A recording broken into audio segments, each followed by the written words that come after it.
Hi, it's Bowman. Welcome to my video lesson for Rock With You by Michael Jackson.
An absolute classic track from his Off the Wall album. Guitar credits on the album go to David Williams and Marlo Henderson, but I think the majority of what we're hearing is actually the fantastic David Williams, who did so much stuff with Michael Jackson and others in the 80s. Fantastic guitar player. This is a song that I've played many times in cover bands. First time I ever did it was on a cruise ship with Carnival.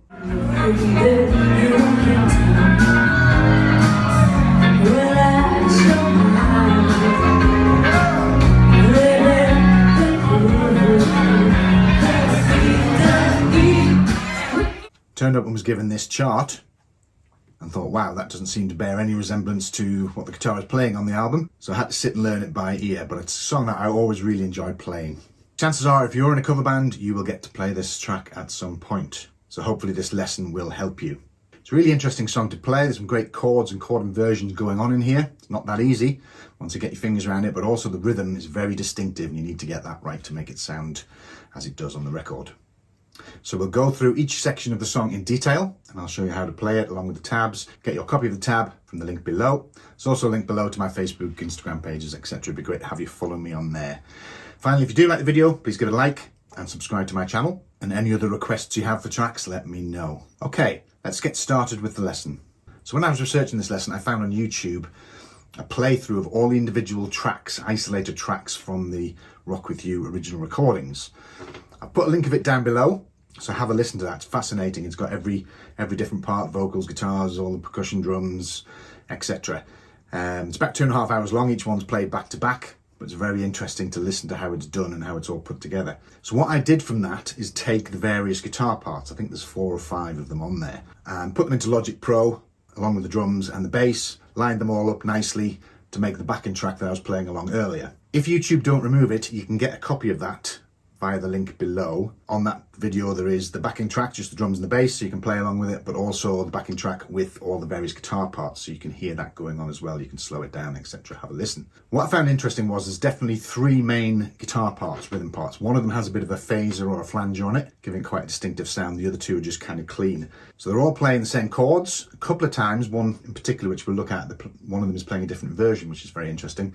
But rhythm-wise, in terms of the scratching and the hits that are going on, they are slightly different. It's clear that David, if it's some of the interviews that he's done in the past, talked about how he did this as an audition, turned up in the studio with them all watching, with Quincy and Michael, everybody watching, and he just turned up, was given the chart and started playing it. Now, whether that's these parts that we finally hear, I don't know, but each one is very slightly different, as you would expect. Players do tend to groove slightly differently every time. What is hard to tell on the original is exactly which one they're using. My feeling is it's a combination of 2 or 3 of them kind of mixed together, maybe left and right, a bit in the middle. I don't know how it's done. But when I did it and started writing it out, I started writing out each part differently, and they're very similar.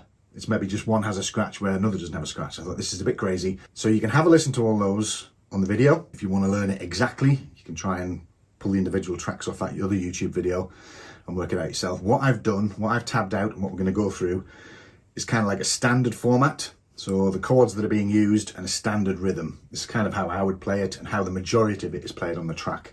What I would suggest is you start, once you've learned it, is start playing around with it yourself. I've kind of voiced the full chords. Certainly on the original recording, there are times when it's only the top strings are being voiced, middle strings, bottom strings. each hit is slightly different for the chords. So it doesn't have to be exact as I've written it. Add extra scratches, take some away. Don't play all the notes, play all the notes. Mix it up how you see fit.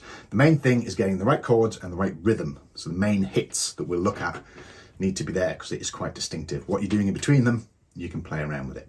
Okay, so enough talking. Let's have a look at the intro / chorus. So it's pretty much the same chords and rhythm for both sections. First of all, we are in the key of E flat minor. Lovely key. Look at all those flats in the key signature.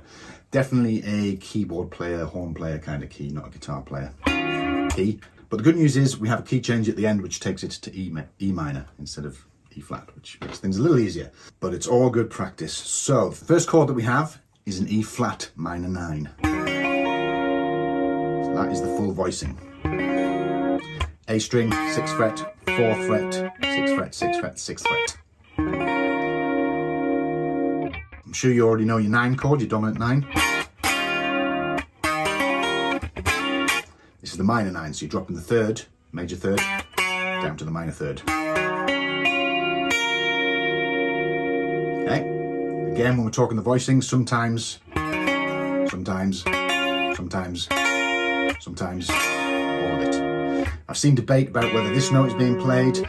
I've slowed this track down so much using the AnyTune software down to like 10% just to try and hear exactly what notes are in the chord, and I can definitely hear that note coming through on many occasions, and it's definitely the minor 9. Okay, and then we go to so an A flat over B flat, B flat 11, depends how you want to call it, to a B flat major. So B flat 11, further slash chord A flat over B flat, 6th fret on your bottom E string, 6th fret on your D string, 5th, 4th, 4th. So it's pretty much like playing your A flat major, that chord there, but you're putting the B flat in the bass.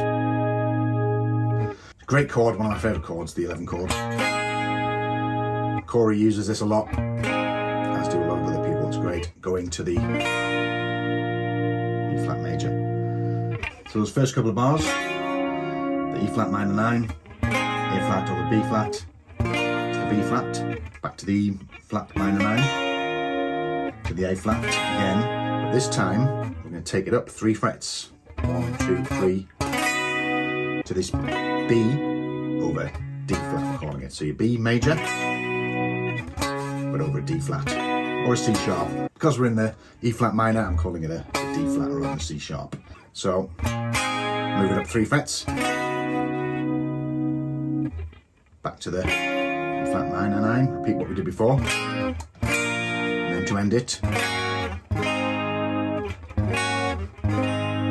So here we've got the G flat over an A flat, so 4, 4, 3, 2, 2, to the G flat. That's chorus. So we're using this shape quite a lot. You can play it like that. Some people play it with their thumb. If you're one of those people who plays with their thumb. We've talked this before, I can't do that. So I tend to use that here. Again, when he's playing these, sometimes he's hitting the bass note, sometimes he's just hitting the top 3 strings. Because you've got the bass and all the other instruments playing notes and filling in those bottom notes, you don't always have to play it. If you're playing it on your own, play the full chord, it sounds nice. So if you're doing maybe acoustic version of it,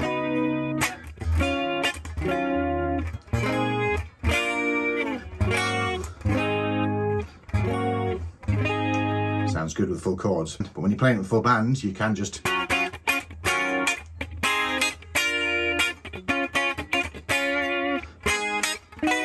get away with playing the top 3 strings if you want as triads. Or as we said earlier, mix it up a bit. So let's look at the rhythm, starting on this B flat minor 9.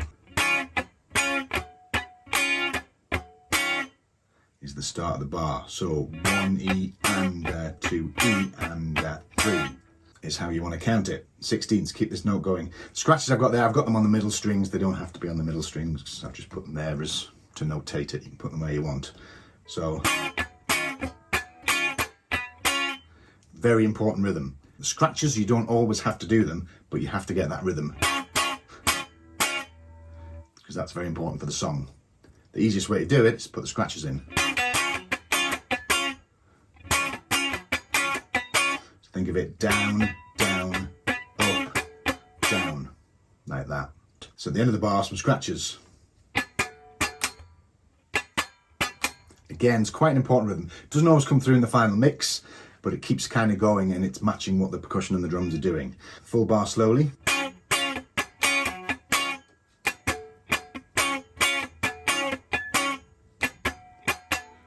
So again, mix the scratches up. I would say those very last two scratches at the end of the bar, always try and get those in, because it kind of leads you into the next bit. Doesn't matter about the others. You can put more in if you want.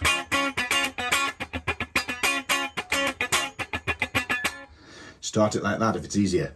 Keep the scratching going all the way through. I'd say that sounds a bit too full if you're playing it in the band. You want to leave those spaces if you can. Okay, second bar. You're going to hold as you play the A flat or the B flat. I don't hear the B flat bass note ringing out very often, so I can kind of do it. Might look like I'm fretting here, this finger. I'm not. I'm just using that to mute these strings in case I hit. So when I move up, it's just muting the strings. I'm still just taking the top ones. So 1 E and scratch in the middle. Again, this kind of varies. You could do it like that. A couple of scratches, instead of just the one scratch between the two. The main thing is that you're hitting 1 E and A, 2 E, and then hitting that on the and of two ands. So 1 E and A, 2 E and A is the rhythm you're going for, if that makes sense. And then again, a couple of scratches at the end. Same pattern as in the first bar. That kind of goes on quite a lot in this song. So the first two bars together, slowly.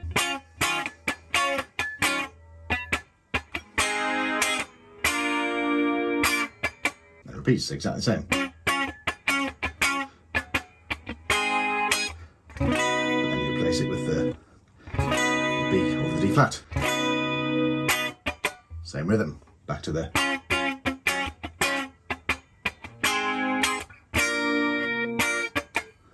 Then down to here.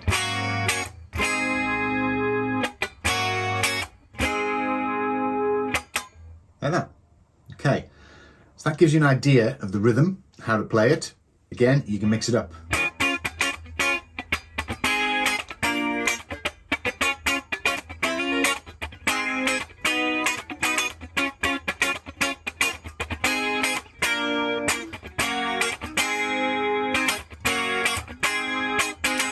One thing I'm going to mention, this chord up here, if you listen to the isolated tracks, the one with kind of like the phase, the flange, whatever it is on it, plays a different chord. It plays this chord, which, if you think of it on its own, you'd think of that as a D flat 7 with a sus4. So it's still the D flat. It's that shape. It sounds like this. I think it sounds really cool. I don't know if it's in the mix. If it is, it's buried with everything else. But something cool just to throw in. It sounds like this.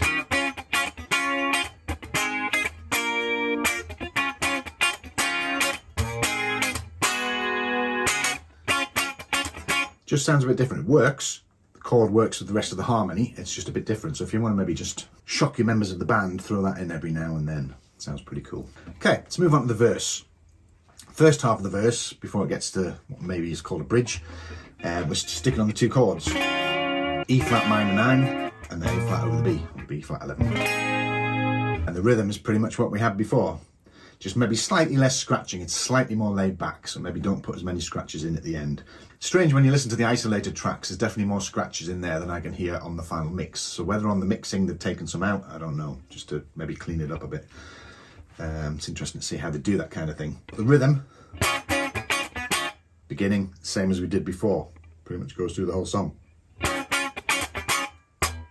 And then on the 4, there's a definite scratch, big scratch. You can either end it with the, as we've done before, or I think he's just doing like a one-up stroke, so it sounds a bit like this.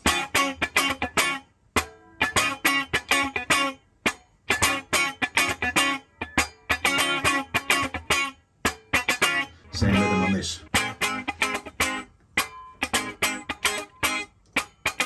Again, either one or two at the end there, but definitely getting that fourth beat, big scratch going on. It just kind of sits there nicely. Beats.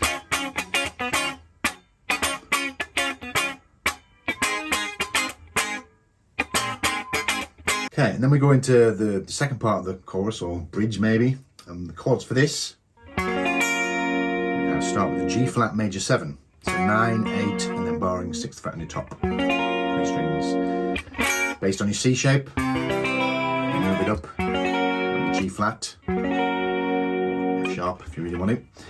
Take off your first finger, comes the major 7. And then we're going to go to D flat over an F, which is 8th fret on your A string, 6, 6, 6. And if you really want to, I think he's sometimes putting that 6 on the top. So that's D flat, but you've got a 3rd in the root. So basically the bass line's coming down. And we're going to go to a B major 7. Love this chord. D string, 9th fret, 8th fret, 7th fret, 6th fret. Think of B major, top of that chord. You're just dropping the root down to the major 7. And then we're going to go back to the chord we had earlier, the G flat over the A flat, down here. So the rhythm pretty much stays the same, except you hold that instead of it being, you hold it. Couple of scratches.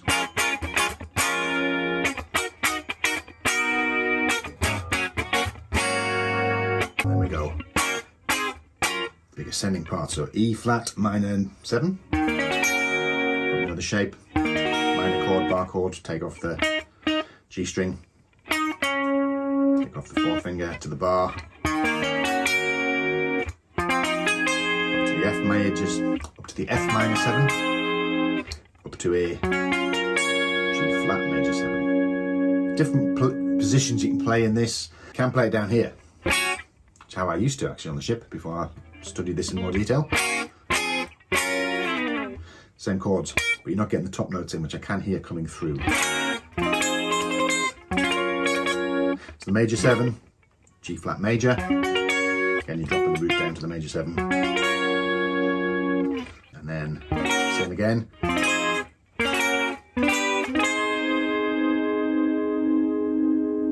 So the actual progression is going like that.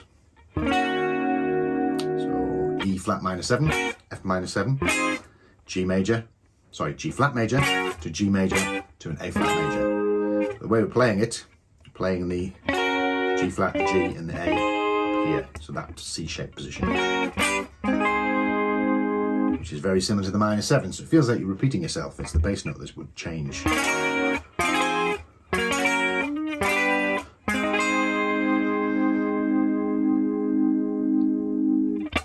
Couple of scratches, and then we're back into the chorus, which is the same as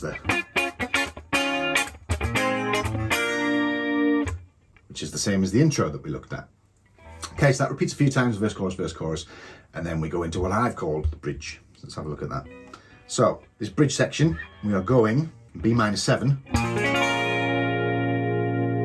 an E flat dominant 9, so not the minor 9 this time, 5th fret, not 4th fret.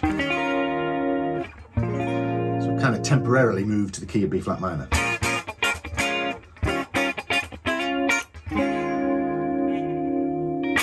So the first 2 bars, B flat. I don't think we're playing this. I think he's probably got his finger around like this. But you can put that in if you want to, or just play the top 4 strings, top 3 strings, middle 3, whatever variation you want. The rhythm is a little bit busier. Definitely more scratches going on here as we're building the song up. So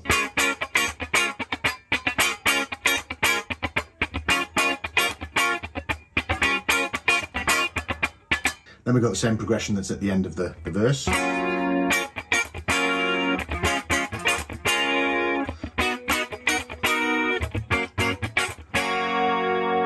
That's what I'm calling the bridge. It then goes into like the synth solo and the part that changes key. Now this is slightly different depending on which version of the song you're listening to. I think the single version, it just does this once and then changes key. I've got it with a repeat, which I think is more the album version, I could be wrong, where it plays it twice. Certainly the isolated tracks that we've been talking about on YouTube, it plays it twice and then does the key change. So whichever version you and your band are doing, it's quite a nice easy little key change for you, just moving up the one fret. It's pretty much the same as the chorus part.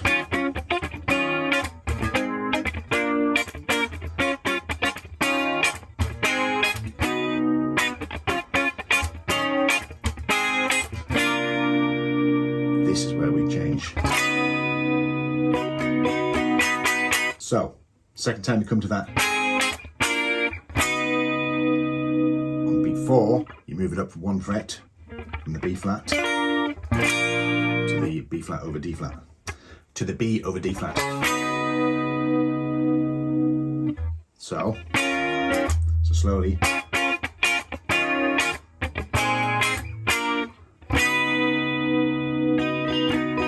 light strumming, and then you either repeat that part, second, and then again when you get to the end.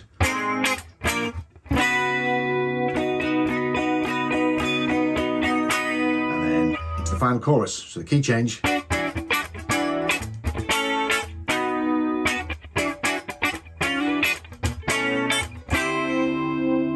It's basically exactly the same as you've been doing, but up a fret, which can be a little confusing. I'm not saying that I ever kept it in the same key when the rest of the band changed. That would never happen, obviously. So do be careful. You've got to move it up a fret. So you're basically playing E minor 9. A over B to B, E minor 9 to the C over D, and down to the G over A to A. Which keeps repeating pretty much to the end. And that is the song. Hopefully that gives you enough to be able to go away and play it and have a lot of fun with it. Learn the chords, the positions, a bit different than what we often use in terms of the inversions that are going on. Again, as we've said all the way through, mixed up, play it slightly different yourself. Like I was talking there, I used to do this often live just to make it a bit more interesting for myself. I'm saying that when you're playing it 5 times a week, you need to jazz it up a little bit. Put that little slide in. Put a few octaves in.